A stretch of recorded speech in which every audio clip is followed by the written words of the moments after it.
ഇടഞ്ഞ ആനപ്പുറത്ത് സ്വന്തം ജീവൻ പണയം വെച്ച് തിടമ്പ് കൈവിടാതെ ആത്മധൈര്യത്തോടെ ഇരുന്ന എടക്കാട് കേശവൻ നമ്പൂതിരിക്ക് നാടിന്റെ അനുമോദന പ്രവാഹം. സ്വന്തം ജീവൻ പണയം വെച്ച് മണിക്കൂറുകൾ ആനപ്പുറത്തിരിക്കുന്ന കേശവൻ നമ്പൂതിരിയുടെ വീഡിയോ സോഷ്യൽ മീഡിയയിൽ വൈറലായിരുന്നു.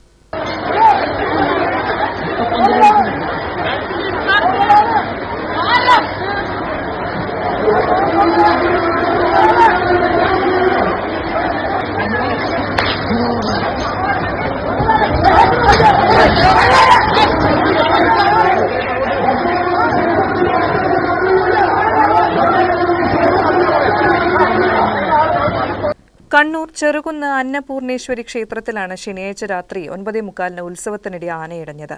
ലേസർ ലൈറ്റ് ആനയുടെ മുഖത്ത് ആരോ അടിച്ചതാണ് എഴുന്നള്ളിപ്പിന് കൊണ്ടുവന്ന ആന വിഭ്രാന്തി കാണിക്കാൻ കാരണമെന്നാണ് ക്ഷേത്രം ഭാരവാഹികൾ പറയുന്നത്. ഏറെ നേരത്തെ പരിശ്രമം കൊണ്ടാണ് ആനയെ പാപ്പാന്മാർക്ക് തളയ്ക്കാനായത്. ഈ സമയം അത്രയും തിടമ്പ് കൈവിടാതെ കേശവൻ നമ്പൂതിരി ആനപ്പുറത്ത് ഇരിക്കുന്നുണ്ടായിരുന്നു. ആനയെ തളച്ചതിനു ശേഷമാണ് ഇദ്ദേഹം തിടമ്പുമായി സുരക്ഷിതമായി താഴെയിറങ്ങിയത്.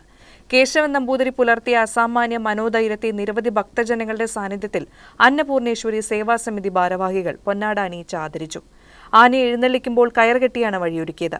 തിടമ്പ് പിടിച്ച ആനപ്പുറത്തിരുന്ന എടക്കാട് കേശവൻ നമ്പൂതിരിയെ തലകുലുക്കി താഴെയിടാൻ ആന ശ്രമിച്ചുവെങ്കിലും ഇദ്ദേഹം മനോധൈര്യത്തോടെ ഇരിക്കുകയായിരുന്നു. തുമ്പിക്കൈ വീശി പരാക്രമം കാട്ടിയ ആനയുടെ അക്രമത്തിൽ നിന്നും അടുത്തുണ്ടായിരുന്ന ഭക്തജനങ്ങൾ തലനാരിഴയ്ക്കാണ് രക്ഷപ്പെട്ടത്. ചിതറി ഓടുന്നതിനിടയിൽ പലർക്കും നിലത്ത് വീണ് പരിക്കേറ്റു.